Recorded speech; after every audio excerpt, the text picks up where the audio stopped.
writers, come write with me. My name is Michaela Grimwood. I create worlds for mind adventures. Welcome to my channel, Write with Michaela. I'm very excited to have you on my channel, so don't forget to like and subscribe and hit the bell so you can go on this journey with me. Today is story time, or the day of our chapter exchange.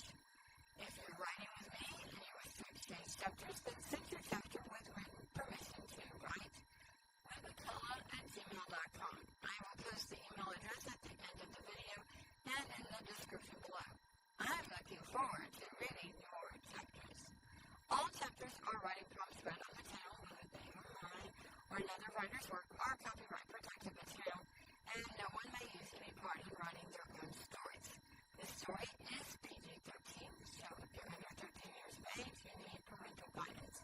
This story is in its rough draft stage, just as the last stories and writing prompts we've heard. The title of the story is Elementals, and today we are reading chapter 14. If you would like to read along, then send to the email I stated earlier and request a PDF of the chapter. Make sure you are specific. Now let's start. Elementals, chapter 14. Trouble starts. Around mid-afternoon, Alex left the library.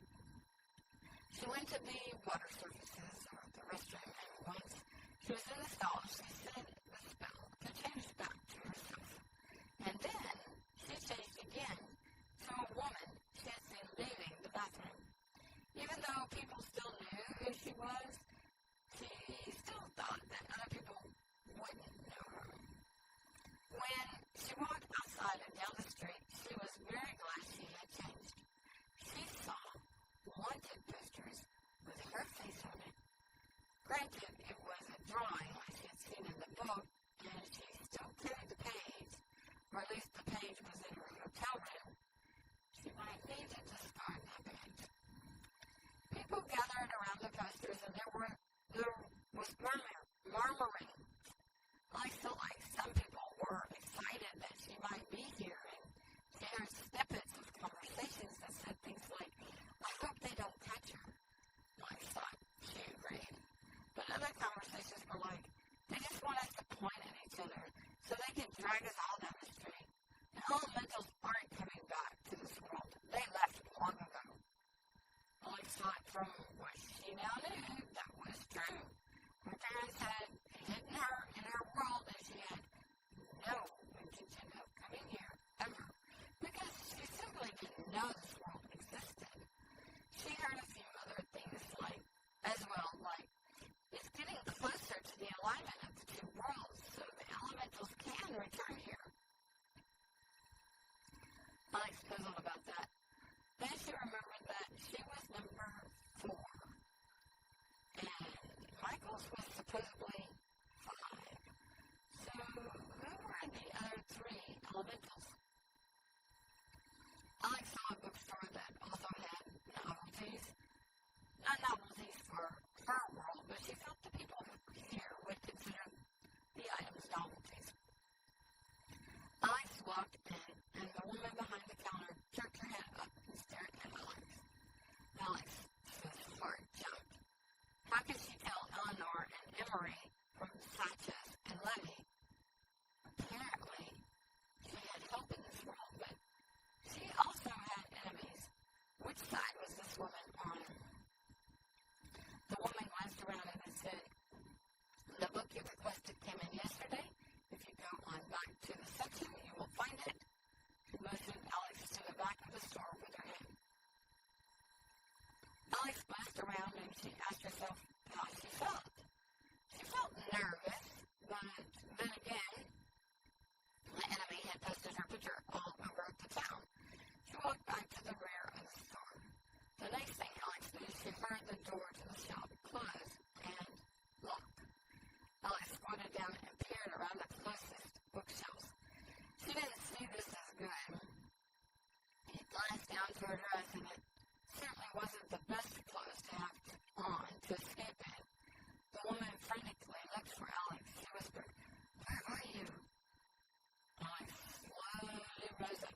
"I'm here." "Oh, good," said the woman, as she took Alex's hand and led her back deeper in the store. She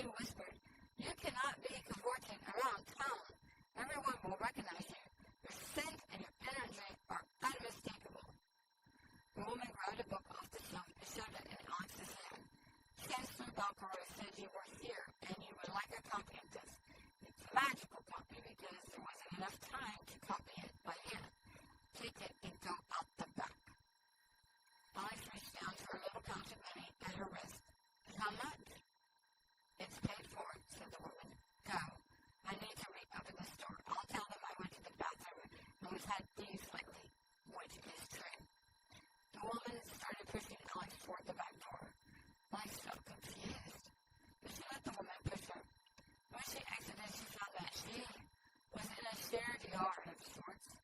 Shops all around the block had their backs to this yard. And there were a couple of gates that led out of the yard.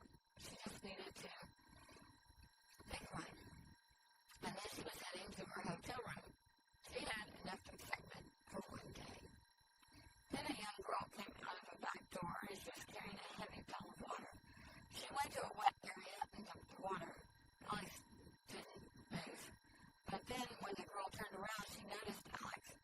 You want to buy some cookies? We let customers in our back door, said the young girl.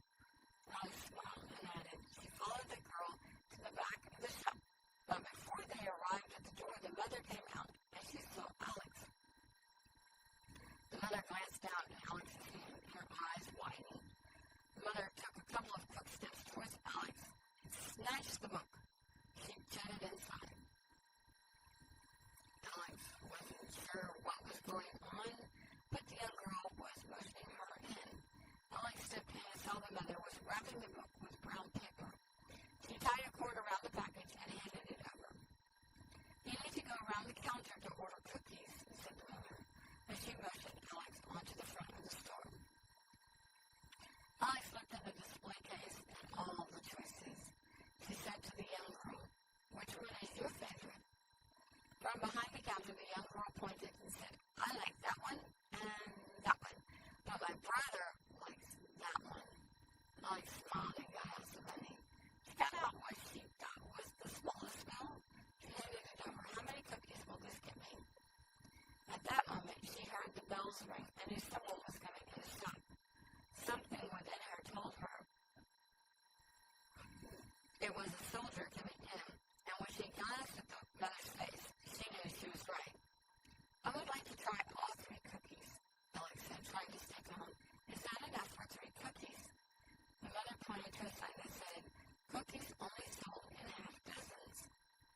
Oh, I'm sorry, I didn't see the sign, replied Alex. Then I will take 2 of each of the 3. The mother shook her head. Half dozen means half a dozen, said a deep, rough voice behind her. Oh, I see, said Alex, but she dared not glance behind herself. How much for a half dozen of each type? This note will cover it, said the mother. She slipped the note in a box and pulled out some change. You want the change, or are you donating? She motioned to another sign and a small bucket. Donation is fine, replied Alex. The mother quickly dropped the change in the bucket and gathered the cookies. The young girl was quite pleased that she had helped sell so many cookies. So she said, the persimmons should be right next week. Persimmon cookies were my grandmother's favorite. The mother glanced at Alex and then the soldier. She didn't say anything. The young girl asked, will you come back and get my grandmother's favorite next week? Sure, replied Alex. I will try to, she almost said, swing by, but that might not be the correct verbiage. Stop by and buy more cookies next week. The mother wrapped the different types of cookies up, and then she wrapped the 3 packages together and handed them over. Alex took the cookies and politely walked around the soldier, who seemed rooted to his spot. Shortly after Alex was out the door and down the street, she was shifting packages to her right arm to find her key to her room. The soldier gripped her left arm and whirled her around. This severely startled Alex.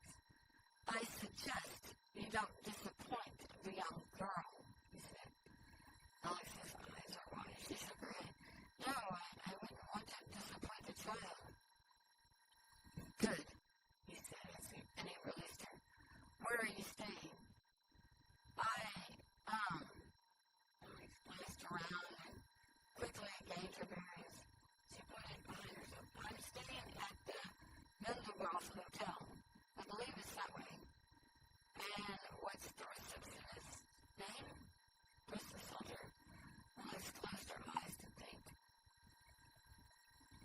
In her mind's eye, she could see the nameplate on the desk. Valerie Albee. Usually less was more, but Alex decided to add. Her sister is Grace Puntsmeer, and she runs a dress shop. Soldier nodded his head like he accepted her answer. I know them both. Your name? He asked. Alex's heart froze. Miss Catfisher! Called a voice. Both of them looked up. A man was waving a handkerchief and carrying a box. Oh, I'm so grateful to have found you.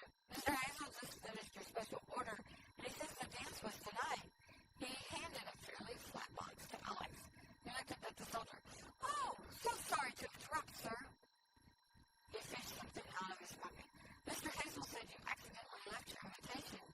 He started to hand over the invitation, but the soldier took it from him. The soldier opened it and read it. Alex looked at the man and realized that he was actually Chancellor Valkyrie. She silently gave him her heartfelt thanks. The soldier folded the invitation back up and handed it to Alex. You better hurry. You don't want to be late.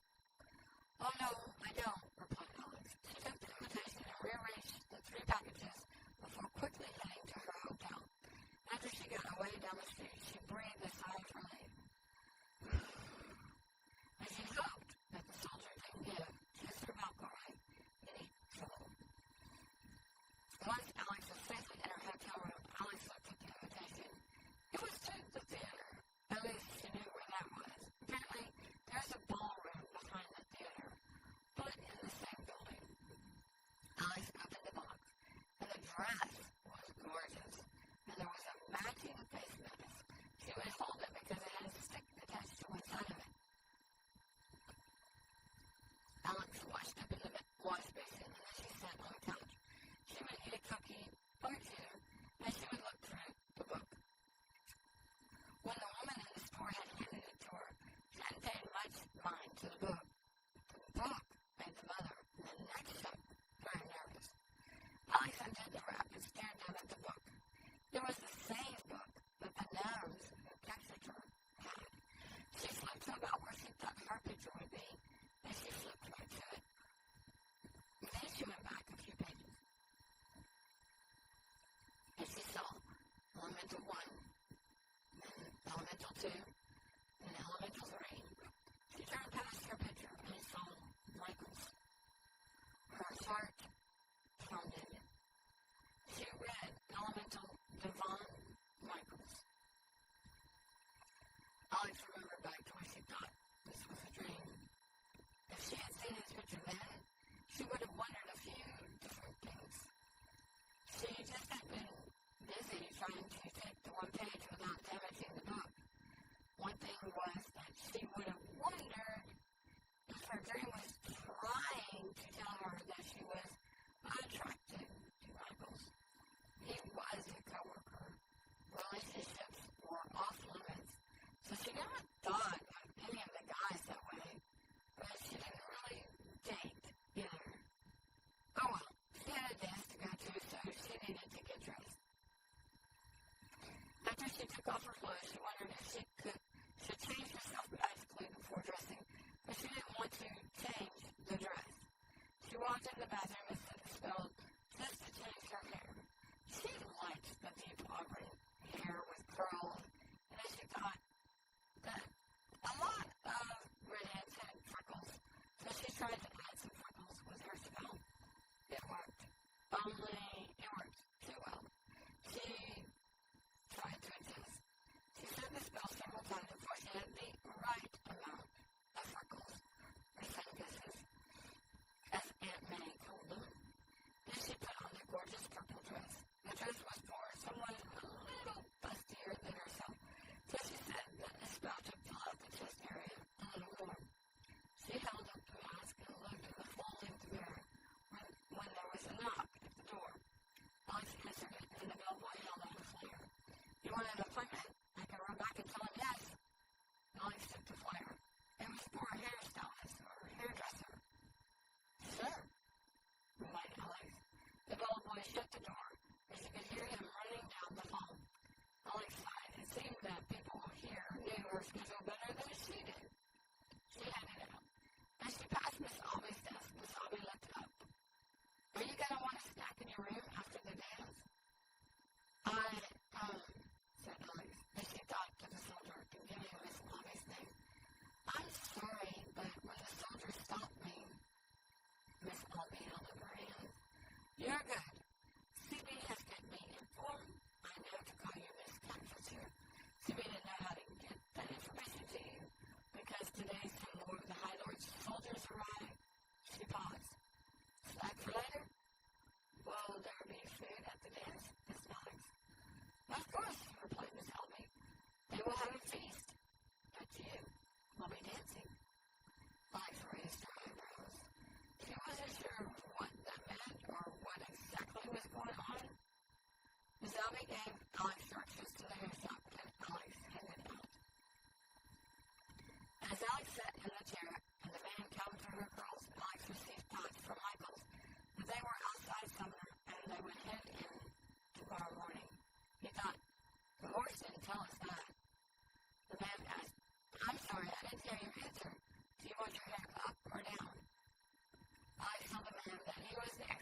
quickly finish your appearance, but that doesn't seem like it is enough here. The wizard Coco said some things.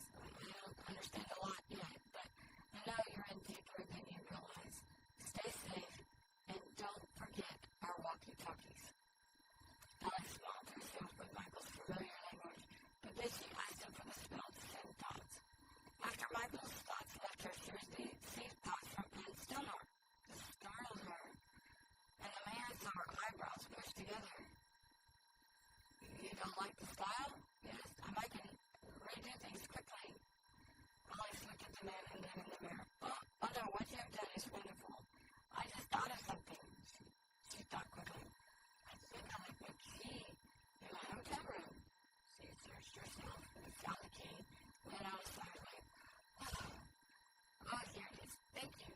How much do I owe you? You don't understand how things are done here, stated the man. Your appointment had to be prepaid. Then the bellboy paid for you. You didn't give him the money, then it will be on your tab at the hotel. I don't take chances like someone not liking the style and walking out. Oh, replied Alex. She made her way out of the hairstylist's shop. When she was heading to the theater, she thought to Anne Stonor what was up. Anne Stonor thought lots of things, including to be careful because the High Lord's people had posted her picture everywhere. Then Anne Stonor thought to her their plans and how they hoped to coordinate things on the shields. Alex wasn't sure how much a shield, help a shield was if the High Lord had his troops everywhere, but she didn't contradict her Anne. As she got closer to the theater, the crowd thickened, and they passed through an alley to the back and the ballroom. They passed through it. As Alex entered, she felt as if electricity was vibrating through her body. She looked around and suddenly felt like she could tell who was friend and who was an enemy because of the vibrations. Her jaw dropped because she realized that Michael's was right. She was in deep. How would she get out of here? How many in here could see past the magic she used to change her face? Alex saw water surfaces, so she headed there. She had a small plan. Once in the bathroom, she inserted her wand beside the stick to hold her mask and made it blend in to look like one with a mask. She didn't know if that was too bold or not, but that was the only weapon she had. Of course, so far she hadn't used it as a weapon, but out in the ballroom, she hadn't used it as a weapon. Back out in the ballroom, someone had dimmed the lights and the dancing started. She was immediately asked to dance by a tall, handsome man with red hair. She was thankful he seemed to be leading the dance because it wasn't quite a waltz, but almost. As the man whirled her around, she took in all the soldiers and then all the soldiers at all the entrances. And the vibrations within her seemed to intensify. The music stopped, and another man danced with her. This man squeezed her hand in a series that reminded her of Morse code. Only she didn't know Morse code or the code the man was using. Still, her alarm went up. After 2 hours of dancing, the lights brightened and the soldiers blocked all the exits. They started making a race. Alex calmed herself. She tried to think of Michael's stories. Enemies had arrested Michael a number of times, and she still had the best walkie-talkie. Before the soldiers got to her, she saw a fancy bracelet of flowers on a woman's wrist, and she inconspicuously changed her wand to that. She had lowered the mask when everyone else had, so the wand parted from the mask and wrapped around her wrist. But after a few seconds, Alex made the wand blend in with her skin. She didn't want the soldiers to rip off the flowery bracelet. First, the soldiers divided the crowd into smaller groups. The soldiers allowed some of the groups to leave. Alex told herself not to get her hopes too high, and the soldiers arrested her group. The soldier arrested her said, "Too bad you will disappoint the little girl. Alex looked at the soldier and recognized him. She realized that he recognized her, too. Miss Catfish, is it? Yes. Alex slightly nodded. I will be really glad if I'm the one that gets to drag you down the street, stated the soldier. All right, cut out the talking, called the higher-up soldier. So the soldier roughly pulled her out to the prison carriage. Alex looked at the people's faces as the soldiers dragged her to the carriage. Some looked like they were losing hope. Some looks told her not to despair that they were thinking. Alex didn't feel accustomed to getting messages from looking at people, but she felt sure she understood them. The wizard and his wife made a lot of noise as they ran down the tunnel. They stopped once they got to the chamber, and everyone jerked their heads up. We're out of time, stated the wizard. I think two things. I think they discovered the empty cells, and I think they've discovered this tunnel entrance. We waited all day to return. They would have to permanently close the entrance to this tunnel, said Estrella. She headed down the tunnel. I'll do it. The wizard raised his hand to stop her, but he looked at his wife as she shook her head no. The wife said, we have traitors in Walton and his cousin, Sumner. They will know what to do without us, and Missouri will help them. We can't help them now. The wizard nodded, and they waited for Starling to return. While they waited, Stacy informed them that she had sent thoughts to Alexandria. The soldier roughly pushed Alex in the jail cell, along with many other people. Alex told herself over and over to just play like Michaels would. She did everything she could to show herself as calm on the outside. She moved to the back of the cell and sat on the bed as others said things like, they were innocent, or the soldiers had the wrong person. A few times the soldiers answered with, then tell us the right person, and we'll arrest them. Alex noticed that the soldiers never said they would release the person who told, but she did see a few people glance nervously over to her. Alex went through the words that Michaels gave her a few times, and after things settled down in her cell, she decided to try. Michaels received. If this is Michaels, then think Sarge's name. Michaels pushed his eyebrows together. His brain was buzzing. He thought, Charles Davis? Why? Michaels received information about Alex being in jail and how she should handle things. Michaels thought that she should keep her head down. Then he told her that meant not to draw attention to herself. Michaels then whispered to Wizard Tolkien, and asked if he had any advice of someone in jail inside system. Wizard Tolkien raised his eyebrows and whispered, why would you ask such a thing? Michaels knew that supposedly even bugs could listen in to conversations, so he thought would say things. He whispered, me minus one wants to know because that number is currently in jail a person. Rubbed his chin and thought about it. Sanchez, who still looked like a young boy, looked between them. He had gathered rumors that Elemental 4 had escaped with Eleanor, and he had told them that earlier. I will go to the water well, stated Wizard Tolkien. Michaels raised his eyebrows, but he didn't say anything. After the wizard left out of the small hut they were staying in, Michaels looked at Sanchez. I believe you said talking and walking. What is talking and walking? Sanchez. Michaels understood.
website.